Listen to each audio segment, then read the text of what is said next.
Howdy, folks. Happy Monday. Baseball season is over with.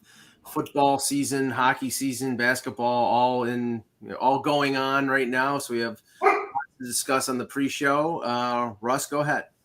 So I'm not going to talk about the Jets win over the Bills. That's boring. What I'm going to talk about is no. I do want to talk about the NFL, but sometimes the hilarity of it. So in most sports, we have watched guys from television try and take over as coaches, managers, whatever, and fail miserably.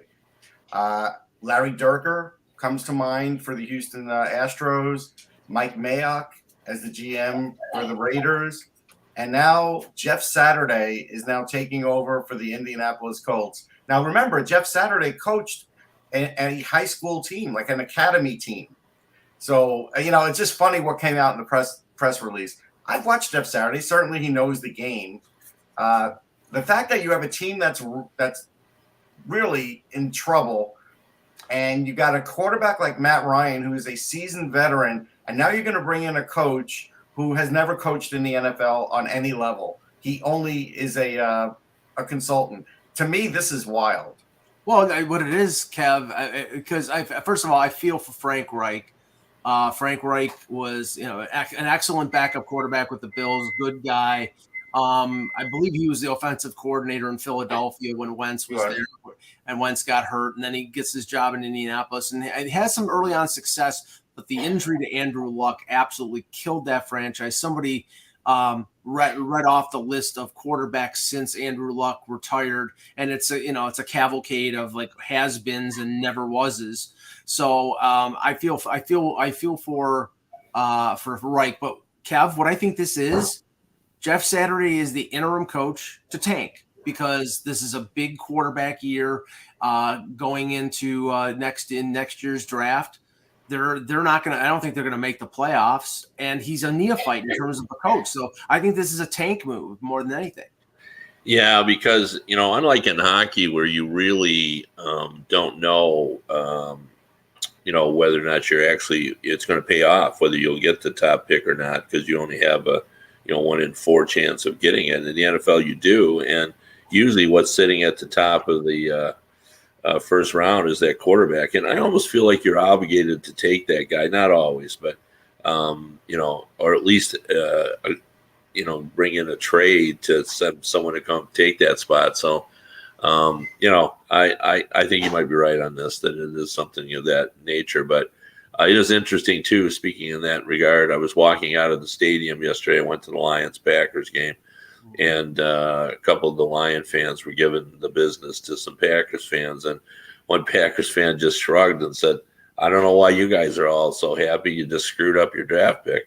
Which I thought was a pretty good comeback because, he's certainly right. But I had just something I wanted to throw in because, it just could be that I'm behind the times, which is often the case in these kind of situations. But I was telling my wife, I got an email this morning, and I've been a season ticket holder of the Lions for a very long time. It's kind of a running joke. I never get to go to all that many games because I was the hockey writer for USA Today, so I was usually working that day. If I saw 4 games of the year, that was a big year for me. So, they'd end up going to my family and my friends, and I'd sell some and so forth. I thought when I tried retirement for a while that I would go to games, but then COVID hit and I didn't go to any games. So now I'm back. I'm working again. I'm still not going to all the games. I've only been to 2 this year. But I got an email today because I used my tickets personally yesterday because I went to the game. I wanted to watch Rodgers play. The email said, do you want a copy of your virtual ticket? Well, as you know, in most of the stadiums now, they're all virtual tickets and it's all done online. And I didn't even know quite what it was, but I took it and I said yes, and I followed through. And all of a sudden, I have this virtual ticket. It's 14 seconds, and the ticket kind of unfolds, and it's kind of cool graphics. And then it said that they've been saving some for me, so I actually have 4, 2 from last year and 2 from this year. And then it sent me to a site where these show their value of them. And my ticket from yesterday's game from the Packers game was already selling for $45, a virtual ticket. Now, Wow.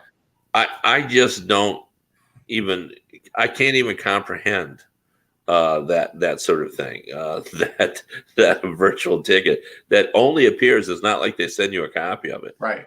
This only appears online. They're in my little cabinet, for lack of a better term, of virtual tickets. Like I said, 2 from last year and 2 from this year. And I have these tickets, and all of them have some value, either $10 or some. And there's some tickets in there. I didn't pay much attention. I'm sure it was for big games and stuff, were listed in values, or at least for sale, for $1,000. So again, I have no idea what this is all about. This is more NFT madness, Kev. Yeah. Right. But I have not heard about it for tickets. I mean, again, look, I've written articles as recent as 8 to 10 years ago on ticket collecting and everything. And then tickets went dead, right? So then all of a sudden it's just paper and it's this. But ticket collecting is still a massive part of the hobby. Now, will this become as big? I don't think so. But I don't know. It's funny because I've been to a couple concerts this past summer. And what I was interested in, because I like my ticket stubs. I like collecting them. I want to frame my ticket stubs and like my media passes and things of that nature. And if you have a ticket like on your phone, they will, if you go to the ticket office, they will print out a ticket for you. At least in a couple of the instances, they would do that. So that I asked, and they did do that. So for people who do want to collect their tickets, that is an option. I just have to first, Russ, all credit to the Jets. The thing is, I said to you, if Josh Allen played the way he did in the second half of the Green Bay game, they would probably lose, and they did. He threw a couple interceptions. He was not. Yeah, they got him nervous. He had some happy feet, and he made some bad decisions. Yeah, the Jets' defensive line is really good. They didn't have to blitz too much. Their defensive backfield is really good. I mean, their offense is still pop gun with Zach Wilson. I mean, the Bills couldn't stop the run, which is what has been the problem the last couple of weeks. Yeah, LaFleur got that from his brother, Mike. There's no question. Yes, the brothers LaFleur spoke. And there's no question they told the Jets, you should run the second half because even we got a lot of yards, meaning the Packers. And that was part of the game plan. But clearly they don't trust Wilson yet, and Wilson made a couple. I don't know about that. I disagree with that. I do think they trust him. I think he makes a lot more judgment calls than people want to give him credit for. I just think because they do have a strong running game in there, even though they had the injuries on the line and they are going to get George Fant back, their line's pretty good since Brown came along. So I think because of that, the Jets have historically always had good running teams. Breece Hall was going to be one of the best in the league till he got hurt. They're lucky they picked up Robinson from the Jaguars. And I just think based on that, Wilson doesn't have to throw for 300 yards. He's going to be that one quarterback that doesn't throw for 300 yards, and I don't care. Well, two baseball things, and then we'll get started here. One, I'm not going to give credit to the Houston Astros for winning because I still think they're cheaters. And I will always think they're cheaters. They won fair and square. They won fair and square in 22, but they're a tainted organization for as long as for time immemorial. The Baseball Hall of Fame, you made me aware of this, Russ, and it sickens me.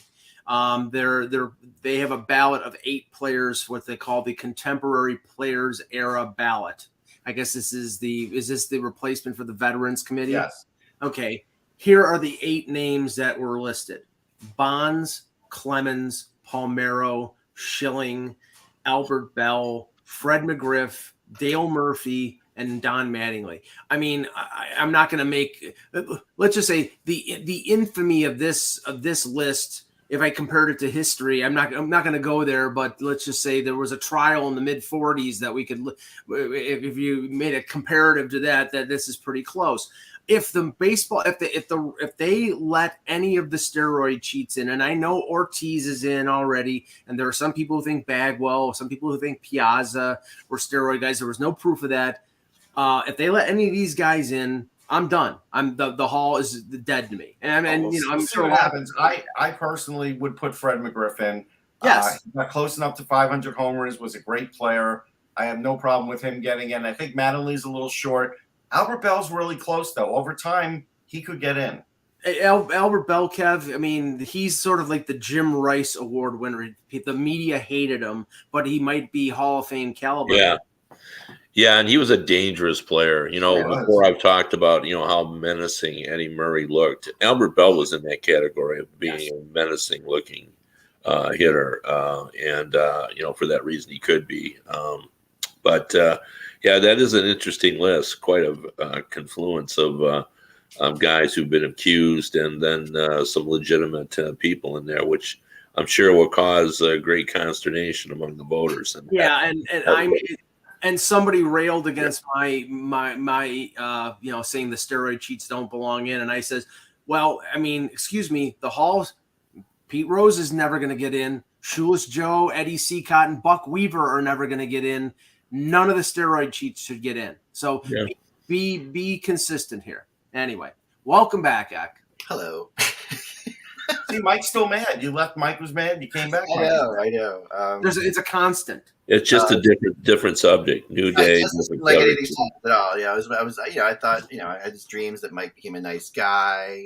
Stuff. No, I'm just kidding. You guys are great. It was a funny thing. Nothing funny about my crazy ass illness, but the last time I was sick like this, I was in the hospital. I ended up with but that's when the Phillies won the World Series. So it's weird. Whenever the Phillies win the World Series, I think I must be horribly, horribly ill. That's the thing. I've never watched the Phillies in the World Series healthy. Can't remember ever. Maybe in 1980 I was. I don't know. I was 12, but I can't remember. But I just there was probably something wrong with you. Yeah, the only way you could have guaranteed the Phillies winning is if you had passed away, Ak. Yeah, I think this was research on Sabinajad for me actually, because this is basically what happened with me was a lot like that, where you get this disease and then it piles up on other things, and I got pneumonia, I got mono, I lost 23 pounds. I still feel like absolutely, and I walking up the stairs, it hurts. I can see where he was coming from last year, where this thing sometimes can linger with you. That's where I'm at, but I'm so excited to not be in bed. My dogs don't know what the hell's happening. I can give you one piece of advice. This happened to me in the 90s, living in Avalon, and just caught like a virus back then. And I was in bed for weeks, like 2-3 weeks. And I have a recommendation for you, Ak. Yeah. Hold on. Finish rest. No, but hold on. But I was really bad. I think I was out of work for a month, and I felt listless, had the same thing. And the doctor said, listen, get yourself an exercise bike, because you're going to have to sort of ramp yourself back up and get, wind in you and your legs stronger. And that's what my recommendation is. Do that a little every day. And that's what I did, and help me get me back, because I was at a job where I had to stand up too. And, Yeah, me, I'm not usually stationary. So it's pickleball, use is not even possible. Or anything like that, so just walking down the street every couple days, just trying to get a little bit further down the block. Yep, that's what you got to do. It felt so old and ridiculous, and it's just been terrible. So I don't want to get into that. Let's move on. Let's talk about fun things. We got hockey. Okay, let's start the show. Let's talk about fun things with hockey. That's enough. Enough of that. I'm back. That's all that matters, I guess. Hello, Hockey World. It is Monday, November 7th, 2022. I'm Michael Agello, and a thermos of Tang keeps the doctor away. Russ Cohen from Sportsology. Kevin Allen, I hate to even mention that I have a cold. It just doesn't compete. I'm sorry. Yeah. Please. And I'm Macklin. You're watching the HockeyBuzzcast on HockeyBuzz.com. This is the podcast that comes every Monday through Friday to fill you in the comings and goings in the hockey world. And has, we have a lot to talk about today. Obviously, we have the controversy, which we're going to get to. But I don't want to spend too long on that, because but we have to. I have some fun things that I brought to the table today, because I've been thinking about a lot of fun things that we could talk about. So, but let's obviously get on with the controversy. Mike, what's going on? Yeah, we have to start with that, because it unfolded, and I almost get the feeling in retrospect that they brought this out on a Friday because they expected there to be a little bit of a backlash, and it wasn't a little bit, Kev. It was Nagasaki, and that's the signing of Mitchell Miller to a 3-year entry level deal by the Boston Bruins. Unfortunately for the Bruins, or maybe fortunately, they were in Toronto on Saturday to play the Leafs. So the Toronto media grilled Bergeron and Nick Foligno and Marchand about the signing. When I won't go into the details of what he did as a 14-year-old, it's well known out there. But Cav, I almost got the feeling, and I asked Chris Johnston about this yesterday because we had him on Off the Post. I almost got the feeling that the Bruins thought that they could get away with this because the outrage about Logan Mailloux signing with the Canadiens was about a week, and then it sort of disappeared. But it lasted a lot longer. The parent of the child that was bullied came out forcefully, and after 2 days, they basically backed out of the deal. Yeah, for sure. I think they just misread the room. I'm not sure it was connected to the Canadiens thing, but I just think they thought it wouldn't be as big a hailstorm as it ended up being. And I think what really sealed it for him is, Gary Bettman saying, and I'll give him some credit for this as well, where he came out and said, I'm not inclined to let him into the league. And they certainly didn't call and ask me about it on what to do. And when that all happened, and then, that gave the Bruins a little opening, then they could say, well, they've learned a little bit more about it. And then they did what they should have done in the first place, which is just not even get involved. So, they moved on, they took their beating and then decided to, that they had not made a good move. So, and, I don't know where we can go from here, but it's pretty clear he's not coming back anytime soon. I'll the league at all, I think. And, from what Bettman said, that was pretty obvious, right? And I think to me, and Karen Haynes is in the chat room said it best, really honestly.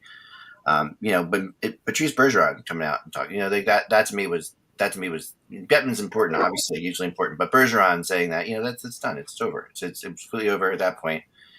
I don't know how it works logistically. Did they actually sign a contract? Go ahead, Russ. It should never get to that point because there was a complete lack of sophistication in their vetting process and the front office. And for Cam Neely to kind of act like, well, I'm going to get to the bottom of it, he's part of the problem. Bruins aren't exactly smooth operators, No. Let's throw that out there for a second. No, they're not. The Cassidy situation didn't go well. They've had other things too. It's like they are not good at handling things, and they don't think before they talk.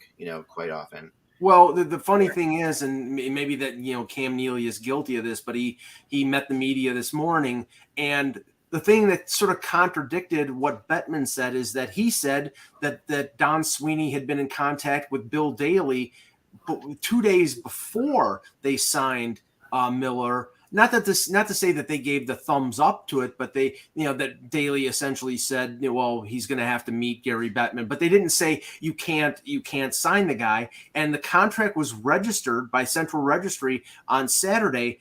And Jeff Merrick brought it up on his show this morning. They're going to place him on waivers to terminate the contract, and more than likely this is going to be a PA issue because they don't, where was there any new information? All the information about this situation was out there. The only thing that changed is the public outcry of them being stupid enough to sign this guy. Well, the thing was, all this was court ordered, the apology, all these things. Right. And if the Bruins would have read that, they never would have signed him. But somebody in the Bruins thought it was a good idea to, just quickly sign him because other teams were after him.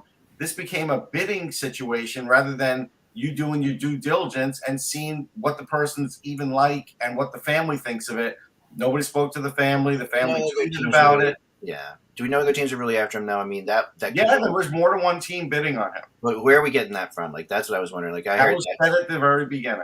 The agent was putting that out there. That's well, what the contract that he got was the equivalent of a high second round pick with signing bonuses. There's no way that he would have gotten that contract had the Bruins been the only team that was in the bidding. He got a deal that was competitive with a player who was being sought after by a number of teams. So I think there was interest, but good luck trying to find them now because they're all running away from this. Oh no, we would never consider signing Mitchell Miller. Of course they would deny that now because of the shitstorm that's happened.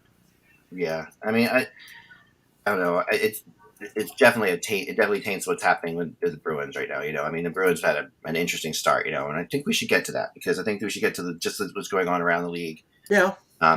If you guys don't mind. So like, and just more like, there's a lot of things we can talk about games like that, but I want to talk about some. I have a lot of time to think, a lot of time to think. That's dangerous about things. Yeah, it is dangerous, Mike. It's a very good point.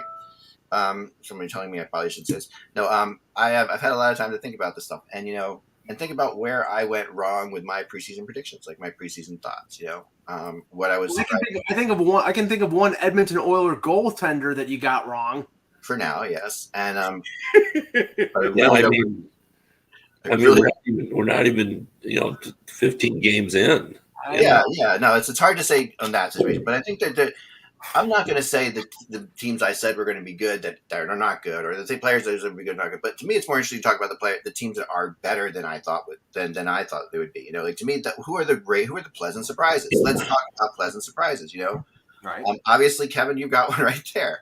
The Detroit Red Wings. We all knew eventually things would click, and it seems like they are. I mean, are you getting a sense that this is for real? Yeah. Well, yes and no. I think it's real that they've established how they need to play in order to be effective, and I think that the players are buying in with all that. But it's a little misleading because they played a lot of weaker teams early. It's only in the last 3 games where they've started to play. They're playing in an Islanders team that has some ability. They played a Capitals team that has some ability, but and the Rangers, of course. But the Rangers haven't looked much like the Rangers in the early going either. Right. So I think they're really happy with where they're at. I think they've established their identity. They're going to be hard to play against. They're going to be able to stand up for each other, even though they're not going to be a real physical team. And Ville Husso has been really, really, really good.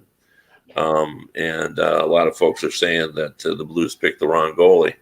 And it's not that simple because of the contract situation. But so I think they're for real, and I think that they've got it figured out how they need to play. And I think Derek Lalonde is a good teacher of that. So in that regard, but I don't think that they're going to win 600% of their games, 600% winning percentage. Give me a percentage that they make the playoffs now, Kevin, in your mind.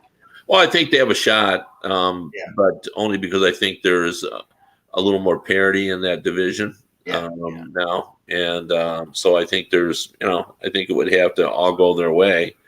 But it could. If Husso plays as well as he did last season all the way through, I think that, there is a shot. And then at some point, Bertuzzi's going to get back. I mean, that's the thing that's lost on everybody is 3 of their top 6 forwards are out. Verana's out.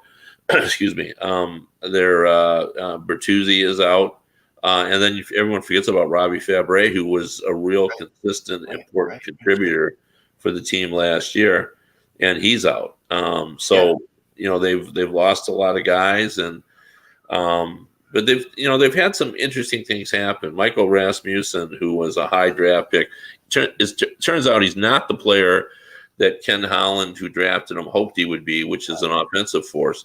But they asked him last year to be more like Jordan Staal, and he can be that. He's really embraced that, and he's become. I love when teams do that. I love when teams do that. Not enough teams do that, Kevin. Not people are like, if you're not what we thought you were, that's that. That not enough teams have that patience. Yeah. But he's been real good in that third center role, and all the free agents have all played well. Like Sherrod has just been a beast. Yeah, he has been. He's really been good. He's been good for Sider. And the experimentation with the lines, cost Lucas Raymond at the start of the season. He got off to a slow start because, and I'd said this before, whenever you get a new coach, like there's no guarantee that just because Lucas Raymond played with Larkin all of last season that he was at the start of the year, and that's what happened. Right. So he wasn't with Larkin. Right. He got off to a slow start, and now he's kind of got his way back with Larkin, and he's looked good on the power play, and he's suddenly he had a real big hit on Matthew Barzal. I saw that on the other game. So So anyway, I think the Red Wings are much improved team, but to me, they're not the most improved team in Atlantic. I think it's Buffalo. We'll talk about that, Mike. Yeah. Go ahead, Mike. The Sabres, okay, the Sabres have been pretty impressive. They had a rough weekend. They lost to Carolina and Tampa. Again, I think they're more competitive. It's interesting that in the Atlantic, Ottawa has struggled, but I think the Talbot injury has hurt them a lot because Forsberg is not a top-end goaltender. For sure. But they definitely improved themselves over the summer. Detroit, we just illustrated that they're improved and the reasons why they're improved. Buffalo, they've lost 3 defensemen. Dahlin is going to be back supposedly tomorrow against Arizona, but he's had a phenomenal beginning of the year. Owen Power is young and is going to make some mistakes, but he's a top-end talent. Yokiharu's out. Samuelson's out for a while. They're getting good offense from their young players. It's sort of a diverse offensive lineup. It's not 1 or 2 guys. I think where they're going to struggle and what's going to prevent them from being a serious contender for a playoff spot is the goaltending. But if they stay in it long enough, they could, Kevin Adams might be able to go out there and acquire a goaltender. Right now, Anderson's been pretty darn good. But I don't think that's sustainable. He's 41 years old. If he's Jacques Plante or Glenn Hall, then great. I just don't think that a 41-year-old goaltender can play 41 games in a current NHL. If Comrie's the number 1 and he's having success, then maybe they have a chance. But I don't think it's sustainable for Anderson to do it. Well, the other thing I would say is I would give Don Granato the moniker of being the best developing coach of young talent in the league. Agreed. Casey Middlestat. Casey Middlestat's finally coming into his own. He's got 8 points in 12 games. That's, a lot of people. He saved some players there that looked like they were heading down on. Well, that's it. A lot of people were throwing dirt on Casey Middlestat, but they didn't. Gergensons is actually having a good year. He was kind of waning a little bit there. They always were going to keep him because they liked him. But Vinny Hinostroza is having a good year. But Hinostroza has been pretty good the last couple of years, I think. But still, all these guys he's been able to find roles for, and they're doing really well. If they were in it, they probably could trade for a goalie, but we'll see. I'll say, look, the Devils are obviously better. I gave you credit twice last week for Vanacek because I think he has stolen the job. I knew I felt positive all of a sudden. I was lying there and I'm like, something nice. Something nice was said about me. Sorry. Yeah, I felt like he was winning the job. Even before injury occurred. So. He's played well. Their offense is great. I mean, Jesper Bratt's going to be a problem though, salary-wise. We all said that they went too cheap on him, and they were going to regret that. And now he's having the best year of his career. He's one of the best players in the league. So now that's going to severely change their cap situation for next year. But as far as this year, Hughes is Hughes, and Hamilton's back to looking the way he should look. They look great. Defensively, there's still work to be done, but their offense is one of the best in the league. They've missed out on a lot of free agents that they went pretty heavy on. So that doesn't seem like they're really worried about money too much. Like, I think they'll be able to give Bratt what he wants. Will Bratt stay there? They have this weird reputation that they haven't been able to get players that they want. He's an RFA. He has to stay. Right. He's an RFA now, but eventually down the line, But it's going to cost them a lot. But Kevin, are they your biggest surprise? I saw them live. Sorry about that, guys. I saw them live, and one thing that struck me, like we always talk about, the Devils have speed. Yeah. But man, they were really quick too. Like, they got that A to B deal, and they made the Red Wings look slow, and the Red Wings are not slow. They were real impressive, and you see improvement in all their younger players, which which is really remarkable because Lindy Ruff does not have a reputation for having younger players develop under him. So I've been impressed by them, and I would say the Devils and the Sabres are probably the two teams. After the Red Wings played them, Derek Lalonde said that he would put their group in terms of desirability, their forward group, up in the top 1/3 in the league. And I thought that was a little nuts at first. And then I ran it by one of my favorite general managers who said, I watched them play, and he says, I love the Sabres young players as well. He said that group is really good. And, even Jack Quinn, who didn't score early, now all of a sudden he's getting points here and there. But every time he gets a point or a goal, like, it's so impressive. Like, he's such a skilled player. And Tage Thompson is a 6'7" center is a match problem for a lot of teams. That signing now, Mike, looks like a brilliant signing. Like, it looks like a good signing right now. I give them all the credit, but I still think you had a year of RFA. Yeah. So you could have said, prove it to me, and then I'll give you the big money. But if they're proactive, and they probably saved themselves $1 million or $1.5 million AAV on a long-term deal. Now, I'll two teams in the West. Well, I was going to mention one thing since we mentioned the Devils. A bad move by Ron Francis was when the Devils, when the Kraken had Nathan Bastian, they waived him. The Devils got him back, and he had a pretty good year last year, and now he's turned into a hell of a player. He's got 6 points in 11 games. He's big, he's strong, he plays in the crease, he plays in the corners. I don't know what Francis was thinking, but that was bad. Really bad. Two teams in the West. One I predicted we're going to be good and bounce back. The other one I don't think anybody saw.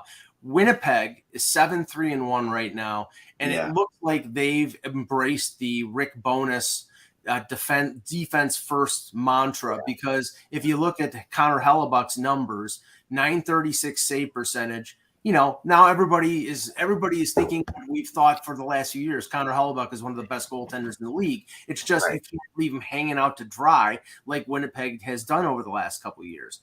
And Vegas, I'm sorry. I saw this a mile away. I said, if Logan Thompson and Aiden Hill give them adequate goaltending, they were going to be good. And they're healthy, and they're getting above average goaltending from those guys. And they're 11-2 right now. So, there you go. Vegas and Seattle at the top of the Pacific Division is really funny. It's great. It's fun to watch. It's fun for those fans. I mean, you did see that the Jack Eichel trade, in many ways, really honestly and truthfully helped both teams in a big way. Like, I really think it helped the Sabres, and I think it helped the Vegas Knights. Like, obviously he's a superstar now, and we all knew he would be, and he's in there, and he's having a hell of a season. But also for those young players to thrive, like you're talking about, Kevin, I feel like they had to have their own identity that didn't have anything to do with it in a way. Like, it just went on. It went on too long about when's Jack coming back. So I don't think it was that, Eck. I think it was the actual return. I mean, Alex Tuck was good too, Alex Tuck is a very important player to the Sabres team. He's a guy from the Syracuse area who rooted for the Sabres and wanted to be in Buffalo. From a guy who didn't want to be in Buffalo anymore in Eichel to one who did want to be there. Krebs is a good young player. Russ can attest to that. He's and I think he'll be somebody that Granato will work on and get the best out of. And they got a first round pick. The deal worked, and now clearly the surgery worked on Eichel. He's feeling the best that he has in a few years, and he's averaging over a point per game. So he's it turned out for both. I agree with what you said, Mike. Everything about it, except that when Jack Eichel is healthy, which he is now you look at that and say, boy, he's worth more than they got. Because you can't get players like Eichel. No. And when he's playing this well and he's healthy, and I like all those players. Krebs, I'm actually a little surprised that he's not had more impact. I thought everybody told me he was readier than he seems to be, in my opinion. But anyway, I mean, it was a fine return, and he did good, and they had their hands tied because they had to get rid of him. They had to get that. Remember where we were, But between those two items, I'd rather have Eichel. Yeah, he's a 26-year-old dominating number one center under contract for 3 more years at $10 million, which now he's in the superstar tier, which we don't have. I mean, there are like 10 of those players, so it's like he's definitely in there, and that's you really can't. You're not going to get those players, like you say, Kev. You never do. But things were so bad in Buffalo, and things were so and the whole thing, is he going to be even healthy? Is he ever going to be able to play again? The injury thing was that he wasn't. They couldn't let him get healthy and then trade him. They had to. All these things had to happen, right? So it was completely. And but I do sense, that for a guy like Granato in Buffalo, it's much easier to work from a non-superstar based team than it is like when you have a superstar there. Like, well, because there are superstars on this team. The problem is that, or not, it's not a problem. The issue is they're a pair of top pairing defensemen. Right, and that's a different thing than forward. You know, like it just is. You know, like they have really built a really nice defense. Obviously, you talked about three. There's a lot of them are hurt right now, but they built a really nice defense. Yeah, a couple other teams that are kind of surprising, and one goes into the blog I wrote yesterday, which was about Patrick Kane. But the Blackhawks, you know, the Blackhawks doing what they're doing. Like, they were a team that we all thought had nothing going, right? That they literally looked like they were dead in the water and were trying to be dead in the water. You know, they were like they were falling off the boat and said, "No, don't throw me a life preserver." And yet, you know, here they are. They're in a wild card spot right now. And I mean, that's it's pretty insane. I mean, Kevin, you probably see it more than anybody. What are your thoughts on them? Well, I think I've watched them quite a bit, and they're just much more competitive. And we've talked about this many times, but, you know, tanking is a managerial strategy, and it's not a coaching strategy or a player strategy. And they have assembled there a group of guys that just really, you know, seem to be going out of the way to prove that, you know, they're going to compete regardless of what the management is doing. And they've been real effective. Their goaltending's been fine. Their defense has been okay. Everything's been okay. And then, you know, the one thing isn't talked about enough, Jonathan Toews looks like the old Jonathan Toews. That is huge. Like he's been terrific. And you know, they lost a lot. Like Kubelik is like a star in Detroit. Yeah. And you know, they got rid of him. They got rid of Dylan Strom. You know, and we haven't talked about the Brinkhead. They got rid of a lot of really good players. They replaced them with spare parts. Their lineup looks like a patched quilt, and yet they just keep coming and working hard. But you know, they have Kane and Taves, and that makes a difference. I looked up stats the other day. And Chicago was the number one team in drawing penalties, but not giving them up. And so they changed the way they play. Because they don't have a ton of high scoring, but if you're going to be on the power play more and you're going to be on the right side of that more, it's going to help you. Well, Kevin, you're right in terms of tanking is a management thing. And I know from 2016 with the Leafs that it's up to management to kill a team in a sense. Okay, you wrote about Patrick Kane being traded. Patrick Kane is probably going to be traded, probably by the deadline, maybe sooner than that. Now Jonathan Toews playing the way he's playing right now with 7 goals. You're going to have teams that are looking for a number 2 center, or even maybe a number 1 center. With a half a year left in his contract, that'll be interesting. Jonathan Toews, if they retain salary, they will to get into the Connor Bedard sweepstakes. It's not going to be up to Luke Richardson or the players on that roster because they're going to try to win. He's going to try to win. It's up to management to kill that team to get them into the lottery. Was I in some kind of hallucinatory, like exhausted six sleeper? Is there a movie coming out about tanking, or a book, or like a chill? I think maybe I dreamt that there was a movie about tanking. But I dreamt. I don't know. It was funny. I saw something and I thought Major League. It was just funny. I don't know. But anyway, yeah. I mean, Taves is if Taves is valuable like he is again, and I mean, my gosh, he's a great player, and if he's got his everything back together straight, he's not just a great player. He's a great leader. I mean, he is. He's Captain Canada, right? Whatever we want to call him. He's the real deal. And, you know, another thing I wanted to touch on was the Flyers briefly, because obviously this is, to me, okay, here's the thing with coaches and first-year coaches. I really think it would be interesting to see what certain first-year coaches, like what you're seeing in Winnipeg, what you're seeing in Philadelphia, first-year coaches, how many points are they worth when they're those kind of coaches in their first year? What you're seeing in Boston, what you're seeing in Vegas. Right. There's something to the first year of these kind of coaches, right? And we also did kind of all forget along the way that Carter Hart could be really good. You know, and the reality was, like, because of everything that was going on, I personally, like, you know, because he had sort of I'm not going to say the Flyers are a playoff team at all, and I'm not even happy with some of the moves that they made. But I do think that it's interesting how, you know, you forget how important a goalie is. The Flyers are all Carter Hart. You know, that's what they are, and he is really good. Like he's in his own realm right now, Russ. Yeah, I mean, he's having a year like Turco had a while back, where you know, Turco was going for the save percentage record. I don't know if Hart could keep that up all year, but he's going to have to, because again, there's a real mixture in the Flyers fan base.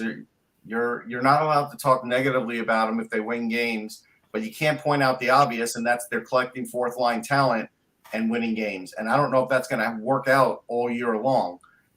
The Morgan Frost situation is getting worse because he's got like 7 last. Bill Meltzer pointed out he had 7 offensive zone starts last game. That's an offensive player. If you're going to basically take away the offense to make him better defensively, which I think he's already pretty good at, that's fine. But I don't know if that's going to work when you decide to give him his offense back. If you ever decide to let him have offensive opportunities back. Why have 2 coaches done this to Morgan Frost in a row? Like, is there something we're missing about his game? Like, no, I don't think there's anything we're missing. I think this is the NHL. I think unless you play like Artemi Panarin, which again, I think half the problem with the Rangers now is Gerard Gallant's demand of a better forecheck. Ever since he's demanded a better forecheck, their offense has gone in a tank, essentially. Yeah. So, I think there's a fine line to do this around the league. And when you have some of these offensive players, and I know Frost hasn't really proved it yet, but, the talent is there, whether it ever comes out or not. But you can't just, put him in that kind of role and say, this is what I want you to do. Look at Sedlak. We picked him up. Now he's playing better than you. It's like he's not saying that, but he is by basically the way the playing time is and where he's putting them. Yeah. It's getting to the point where it may be necessary for an organizational change. I get the feeling that Morgan Frost, he was a Hextall draft pick, and that sort of puts him behind the 8 ball when it comes to current management. He's a talented kid. He's an offensive-minded kid. They need to score goals. They should play him. And if you're not going to play him, then move him someplace where he can. I wanted to talk a little bit about the Islanders a little bit too. One of the, I don't know, I guess I would call it a bonus. When you get a new head coach in a city who's been an assistant coach, you get a guy who has intimate knowledge of, especially of all the teams within either the East or the West. And of course, in Detroit, we have Derek Lalonde, who was not only an assistant coach, but he was the top assistant for Tampa Bay, which means he knows everything about all of those teams. Right. And he really, because his job was to breaking down what they were doing. And he is really bullish on the Islanders. And as he points out, and this is an accurate assessment, had they not won the year they beat Montreal, the Islanders would have won the cup. He said, we won a game 7 against them. And they could have won that. Yeah. And he said, that's a very good team. And he says, I laugh when people say they didn't do anything. He said, when you watch them, he said, basically, they have a lot of ability. And when I watched them play Detroit, I kind of see what he was talking about because, first of all, they were so physical. Like they were all over the Red Wings. Yeah. And the Red Wings, of course, are not a physical team. And, that actually Lalonde was quite pleased at how they stood up when Lucas Raymond laid out Barzal. It was kind of reaction to the fact that they were doing that to kind of all the Red Wings. And they have managed to get enough goals. They're not a high-scoring team. But, prior to recently, they were scoring a bunch of goals and getting that done. But they're still very strong defensively, and their goaltending is terrific. So he made me see the Islanders in I had said that I sort of believed in them earlier in the year, right? Just because I love their goaltending. But he made me see it that from a breakdown of their team, they've got a lot going on with the Islanders. And they, he didn't say that they shouldn't have made moves, but he just said, you can't just dismiss them because they didn't add to that team. I mean, the thing about them is they play as a 5-man unit really well. And what they make up for some of the things that they lack in certain speed and situations by playing quicker. But they're also a team that when you fall behind, there are 2 different Islanders teams. Like when you're tied or ahead of them, there's one team. When they're behind, they're a different team. If you get a lead on the Islanders, you can beat the Islanders. Yeah. But if you don't get a lead on the Islanders, you're in trouble because they don't have the offensive ability to catch up. And I mean, I look at Russ. They're very good at counterattacking and frustrating us. Russ, we were talking about Barzal before. He's got 11 assists. He's got almost averaging a point per game. He's got no goals. So I don't consider it a failing that Barzal is, if he has 80 assists in 82 games, I still think that's a good contract to sign. I just don't. I mean, I look at this team and I think Sorokin is a top 5, top 6 NHL goaltender. Yeah. I think that they still have the DNA of Barry Trotz when it comes to playing defensive hockey. I just don't know whether they're going to be able to score enough goals. They have talent there, but I think they benefited from the fact that they had 2 short seasons where they had the success to get to the conference finals 2 times. And when it came to an 82-game schedule and having that long road trip, they couldn't hack it. And until they have success this year, I won't believe that they will. I mean, if this team had a 40-goal scorer, I'd feel a lot better about them. I mean, they just pointed it out right. When they're playing from behind, they play a different game. I mean, they have to be up. Look, right now they're doing it, so I can't say, it's unfounded. We'll see how it goes. Even Varlamov doesn't seem as good in previous years, though. That's the only thing about Varlamov. So that's, but again, the tandem's still great, and Sorokin's terrific. Yeah. We'll see. The goal scoring is an issue. They've got, I'm just looking at their scoring now, and the only team that's outscored them in their division is New Jersey. Actually, it's 2 teams because Pittsburgh has 1 more goal than them too. But so I mean, they're getting enough.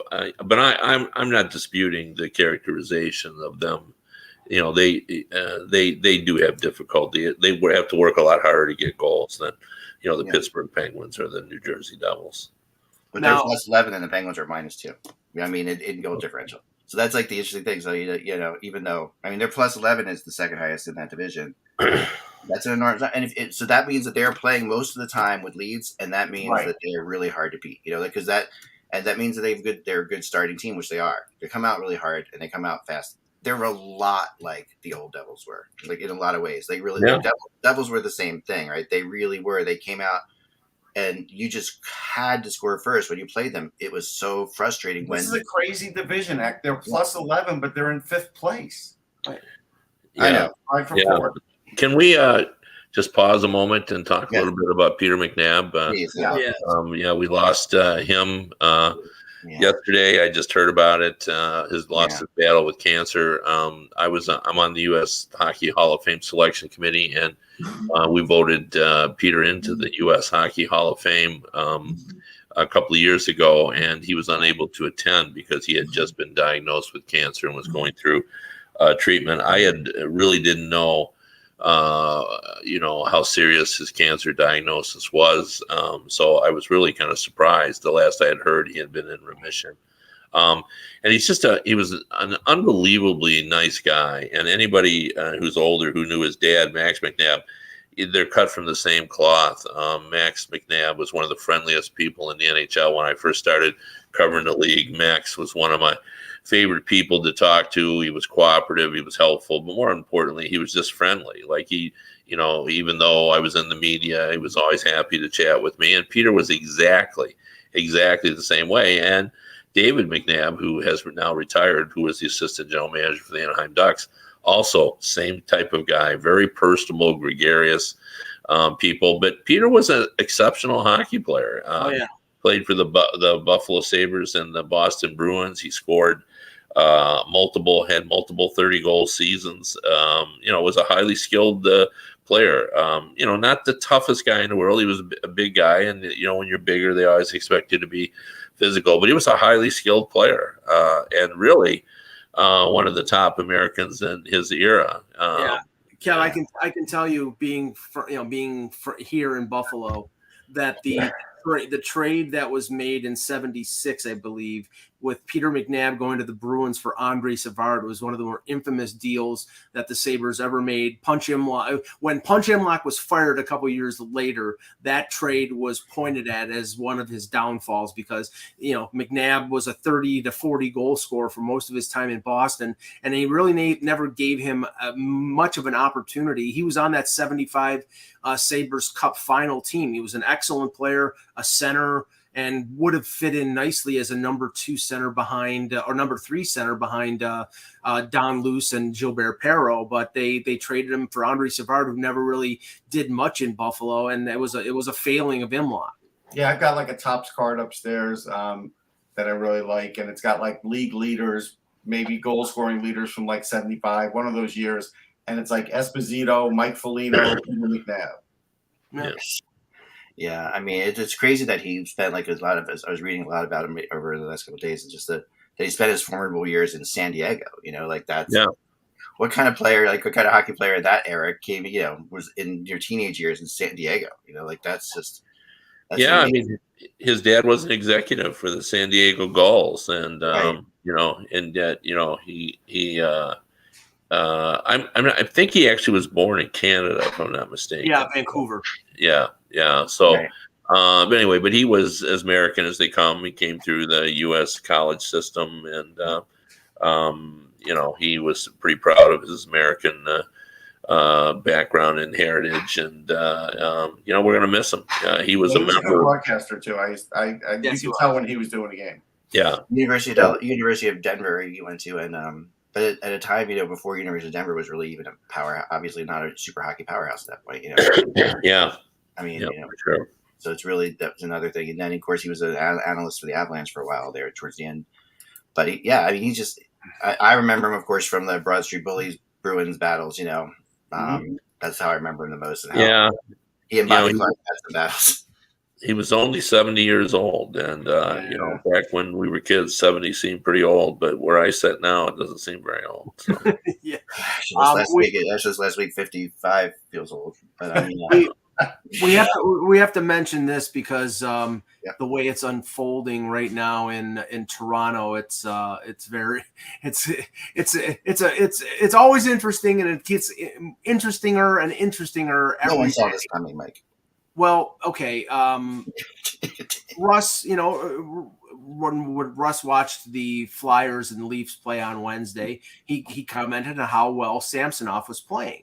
Mm-hmm. And he was 6-2, and he played really well against Boston on Saturday night. And Brad Marchand on a penalty shot made a hellacious move, and Samsonov's knee basically folded out from under him. He was replaced in the third period by Eric Shalgren, and now they don't know. They're doing an MRI today. They don't know the extent of the injury. Murray is out.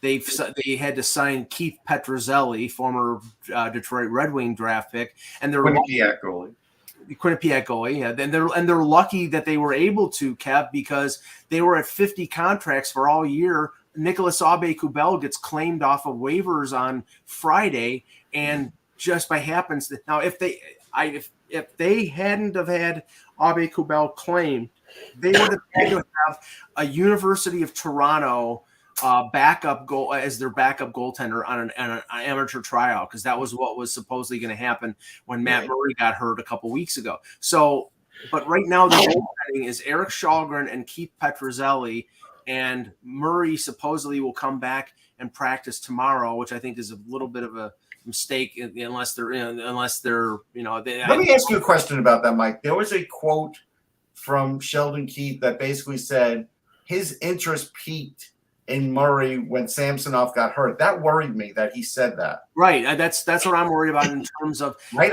Isn't that kind of odd? A little bit alarming, yeah. Mm-hmm. Well, the only thing I can think of is they put Murray on LTIR, which meant he was going to be out 10 games or 10 games and 24 days. It's at the end of the 24 days this week. It may have been an injury that was a week or 2 weeks, and they were just playing it safe because of his history of injury problems, and they had Shalgren and they had Samsonov. Now it's a danger situation because you've got your fourth string and fifth string goaltenders as your number 1 and 2, and you're starting to get into the meat of your schedule. And I don't know how long you can survive with Shalgren and Petruzzelli as your 1-2. I mean, they did a great job on the weekend, responsible defensively and shutting down Boston and Carolina. But how long can you do that? That's the question. It's tough. I mean, can I bring up one name that I keep hearing with them? And it's an interesting one, and I think it's interesting for a lot of reasons. And I really want your opinion on this one, Kevin, is Barry Trotz with Toronto. And I'm not saying that right now, that this is going to happen tomorrow, but here's a What would you? How would you think if I told you that Barry Trotz was the new coach of the Toronto Maple Leafs? How would you feel about that, Kev, right now? Like, if that happened? Well, I don't think it's going to happen. They don't. They strike me if they're going to do anything, it would be after the season. But he has come out and said he would be very interested in the original 6 team. So I think that is partly fueling it. But I don't know. Is he right for Toronto? No, that's what I wanted. And this is the thing, Kev. He's not right for Toronto based on what he said a couple weeks ago, that he wants to transition into being a general manager. Now, obviously, I'm of the opinion, and I've heard it from people in Toronto, that Keefe is not being fired, and if they get if Keefe is fired, Dubas is going with him. Yeah. And I think that will be at the end of the year if they miss the playoffs or if they get eliminated in the first round. Can they afford to just wait another? Can they just afford to wait this? I mean, we've seen teams like them make changes in the middle of the season and go on and win things. This is not like they're not. It's not. There's no reason that they have to say, oh, well, we'll just wait till it. They're not like a middle range team. They're a team that's supposed to win right now, and teams that are supposed to win right now that are playing the way they're playing make changes. They just do. The problem is not coaching. I'm not saying the problem is construction. I'm not even saying it's the problem.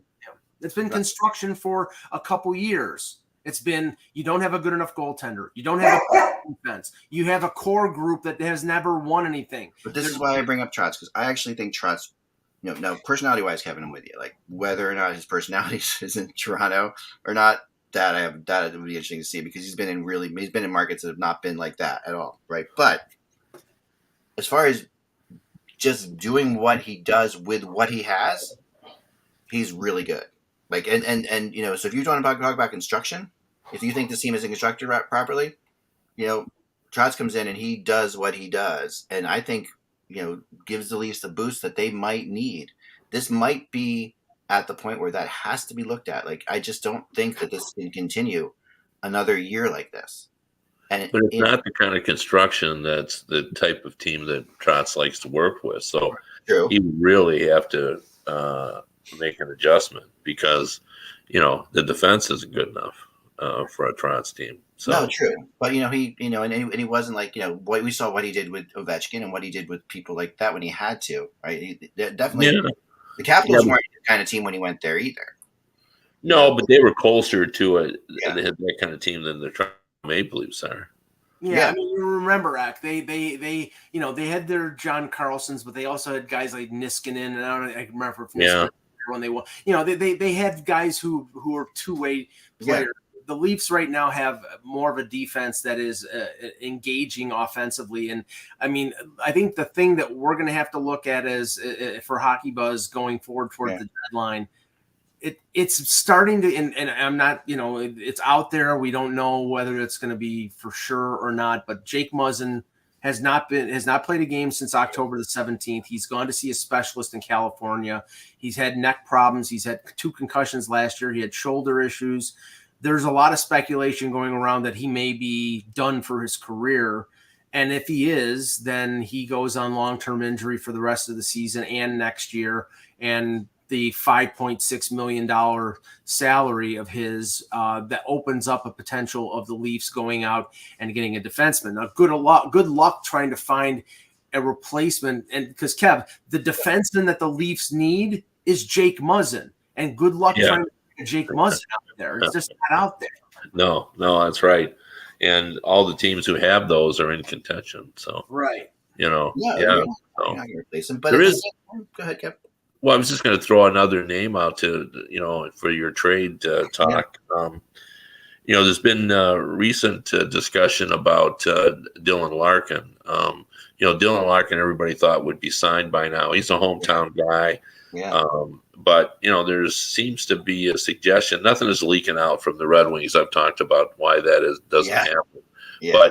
But the fact that it hasn't occurred yet and the season has started, kind of tells you there's issues. And the speculation has been is that Larkin has asked to be paid like the guys were paid this summer, and Steve Eisman doesn't want to pay him that. That he's has a kind of a Boston Bruins. Type attitude about, everybody takes a little bit less so we can get more guys in under the cap. So that's been an issue.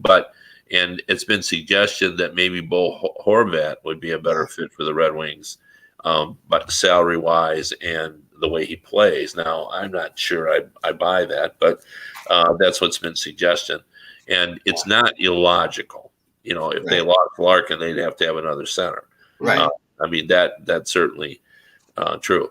But I think more important is, even if you think that they'll eventually work this out because Dylan Larkin's a popular guy and all that stuff, is what about Tyler Bertuzzi? The Red Wings are winning without Tyler Bertuzzi. Yeah. There has constantly been tension between Eichel and Bertuzzi over both his contract situations, where there's been speculation that's not even close, and they could get a lot for Tyler Bertuzzi. Big time. That's what I wonder. When you bring him back, you fit him into the lineup, let him play, and then would Yzerman move him? Yeah. I think there will be I think you could see an old school type hockey trade for Bertuzzi for a lot of different teams. That would make a lot of sense. So Horvat's been rumored. I read about today. He's been rumored to the Islanders a little bit.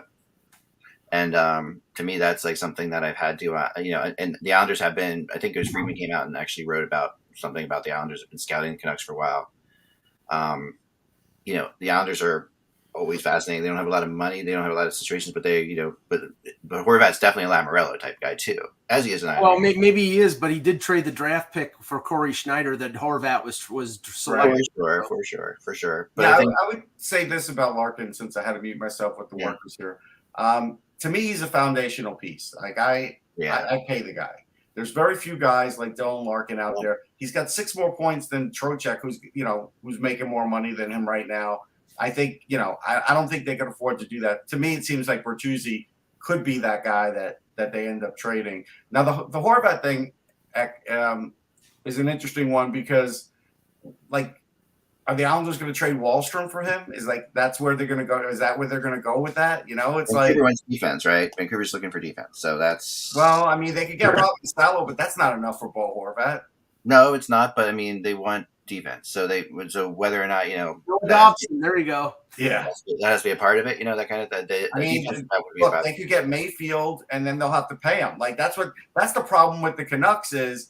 They haven't been able to draft defense other than Quinn Hughes, and they've been paying above market price for every one of their free agent or traded defensemen. I'll tell you the defenseman that the Islanders probably would want to trade would be Pulak because he's not playing very well. Yeah, but that would be a bad fit for them. I agree. I'll tell you this, Zach, and not to say that his name will be involved in trade rumors, but going along with the sort of mantra of taking less to stay with the team that you were with. It's always been the mantra of the Bruins. And I'll tell you this right now. David Pasternak is not taking 1 red cent less than top value. The days of them Charlie McAvoy got $9.5 million, and with that contract, that mantra died. Pasternak is going to be over $10 million, or he's going someplace else. Yeah, I mean, to finish, and I like that. To finish the Larkin thought, Kevin, if he's a free agent next year, how much do you think he gets? I think he'll get what he's trying to get now, which I think he'll get what he wants. $9 million, yeah. 9, yeah. Has he shown to be a $9 million player, though? Really? Pardon me? Has he shown to be a $9 million player, though? Well, I mean, I guess that's the question. I mean, it depends. I mean, there are people who say around the league that Larkin is a number 2 center, not a number 1. Yeah. I think he adds something to his game with his leadership and his popularity in the room that, even if you think if he's not a number 1 center, then he is a 2+. Like he's, he's probably number 2. So that would be my argument. Pardon me? Dreisaitl's a number 2 center. Yeah, I don't think they're actually talking about where you fit on the team. I'm thinking they're talking about where you would be assessed as a scout. When you're saying, but so I mean, they're just quibbling. Like I don't think this is the end of the world that they haven't signed them. I mean, is it motivational at all, Kevin, to just say we? No, I don't know. Eisman doesn't play games usually, so I don't know what's going on. To be honest, it just seems curious that he's not signed yet. I think all of us felt that Larkin would be signed and Bertuzzi would be a mess. Well, You know, maybe we got one of those right. But, maybe Steve thinks he's still in Florida, and then everybody will take less because they get the Florida state tax and they get more of the money back. It's like, I mean, you're in Michigan. It doesn't work that way. That's one of the advantages of being in Florida is that you get more of that salary. That's why Stamkos took $8.5 million, and Victor Hedman took $7.5. So, precisely. I agree. yeah, I mean, one thing about Yzerman is he doesn't let emotion get caught up in all these. You know, he's got no Micah Jello in him. He negotiates a little with, pretty dispassionately. Like was a passionate player, but he's a real kind of pro in that chair. Yeah. Like I think in his mind, he probably knows where he can get a deal done. And it's just a matter of him getting there or Larkin getting there. Is he also taking advantage of that because he knows Larkin's from Michigan, and Michigan, where Larkin might win his day? Is there any of that going on? Yeah, I mean, although, I've had a discussion with someone who suggested, like, if Larkin would end up in the free agent market, that he would definitely list the Columbus Blue Jackets as the team that would go hard after him. They could sell him on the fact that his family, could easily go down there. They could still stay in Michigan and get to games because it's only a 3-hour drive. They need a number one center. He's close friends with Werenski. There are a lot of reasons why he could play with Johnny Gaudreau. For sure. I don't know. I mean, if I had to guess, I'd still guess that they'll get it done because I think Larkin wants to stay here, and I think Yzerman really does want him here. He just is trying to, he's trying to negotiate. Here's my argument. There's very few centers that could score goals. He scores goals. He's among their top goal scorers, if not their top goal scorer. That has never been the criticism, and you know this. It's about whether he can pass. I know. Right. Never, ever. No one has ever said that Dylan Larkin. No, I know, but I mean, but that's his thing. He's a little different than other guys. And whether he can lead the criticism of him that some say is second is he's not an elite passer. Right. So, One little note here from Amanda Stein, who covers the Devils. Mackenzie Blackwood was diagnosed with a sprained MCL, which means Vitek Vanacek will have to be their guy. I mean, sprained MCL usually is what, 3, 4, 5 weeks, something like that. At least. So for goalie, it could be longer. Yeah, for goalie, it's more like 6 to 7, I would say. Yeah. Well, it's not a tear. It's a strain. No, but a sprain is bad. I mean, I saw the injury.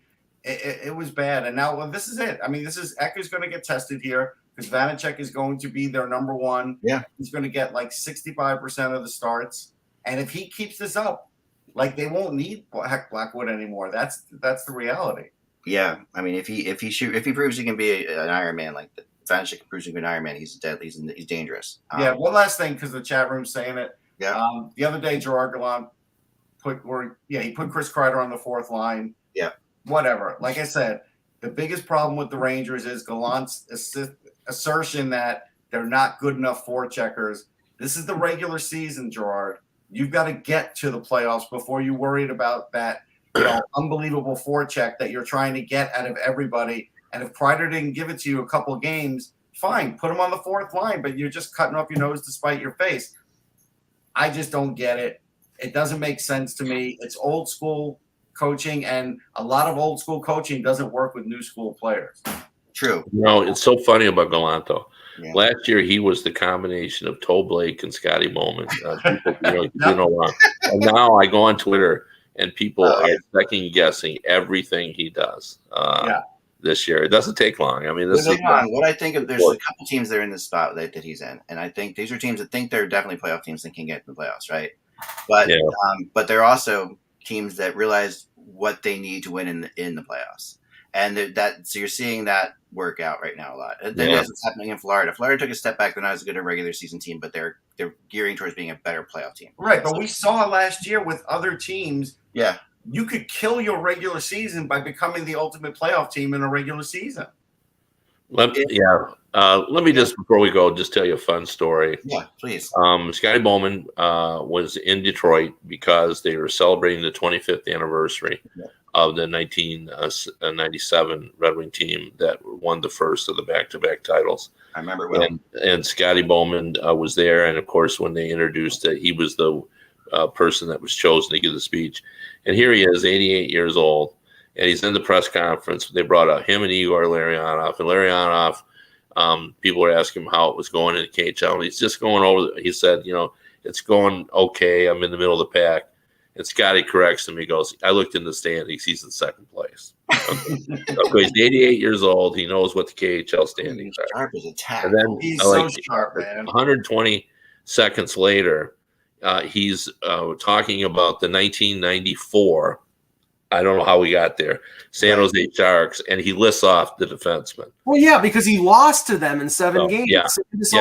Show. Yeah. Yeah, 88 years old. I won't even know, if I make it to 88, I won't even know my own name. Oh my god! I rewatched the big Victoria because I couldn't remember it. Like I'm not. That's how I feel right now. Yeah, I mean he just remembers lineups from years. He's kind of a Rain Man though, because at the 2010 Cup when it was over and the Blackhawks were skating around, he said, "You see those people?" And I don't know Scotty. I was just interviewing him because you see those people up there. There's like 1,250 people that flew from Chicago here to see this game. Like he knew the exact number. Yeah, I'll give you the craziest thing about Scotty is this. Okay, this is crazy. Mike, you go first, and I'll end with my story. Go, Greg. No, I was just to say, when I'm 88 years old, I'll still remember that the only place that Scotty Bowman didn't get to the Stanley Cup Finals is Buffalo. Of course. Why is it that Mike would have to deliver that story? Let me end with a happier story. Scotty Bowman currently lives near where my in-laws live in Florida. Or I don't know if he's still there or not, but he's in Sarasota. So. Yeah, so that's right around the corner from Longwood Key, where my in-laws live and where we vacation twice a year. And he met me once years ago at a media dinner. We had a dinner before he was at the table with me. I think you were with me, Kevin, even at that point when I met him. And it was just for a second we saw him. I talked to him, and he said, "Oh yeah, I know that." Whatever, he knew Eichel. He knew of Eichel. And I'm like, I was totally nervous and terrified of this guy because he's such a legend. Years after that, I'm walking through the Publix market, which is like a public supermarket in Florida, and I see him, and he comes up to me. He's like, "You're that Eklund guy, right?" And I'm like, "Holy, how the hell? Like, of all the people this guy knows, like, I am got to be the least significant person he's ever met in the least significant way." And he picks me out of a market in Florida. Yeah, I mean, he's sharp. He's got, this is the scary part about him. He's got someone in every city that he calls on a regular basis to get information. Really? And it's kind of like, the mafia. Like he calls it up and says, "What do you got? What do you got for me?" And he does. And every city, he's got somebody that he calls. Like, and he'll say, who's playing well in the power play, Yeah. and hearing any trade rumors, like who's on the outs with the coach, he's always fishing for information. I imagine he's a big trade rumor guy, which is probably why he knew. So probably because he's an internet surfer and he's sitting there and gathering all the information he can possibly get. He is a big internet surfer, a huge, he rides the big waves in Hawaii. There you go. All right. Well, that's all the time we have today. Thanks everyone by the way, for you guys all for just the yeoman work you did while I was out. We're just glad you're better. I'm very happy I'm getting there, and I'm just like, this was really felt like good for my soul to see you all and to be doing this for a second. And you guys did a great job while I was not here, and everybody in the chat room for continuing to come to the show and everything like that. I really just can't thank you all enough. It kind of does your heart good when you're in a situation like that, knowing that the show was going on, and that really meant a lot to me. So, everybody, so many of my friends were so great during this period of time. So remember, without the buzz, it is just hockey, and we will talk to you tomorrow. And that will be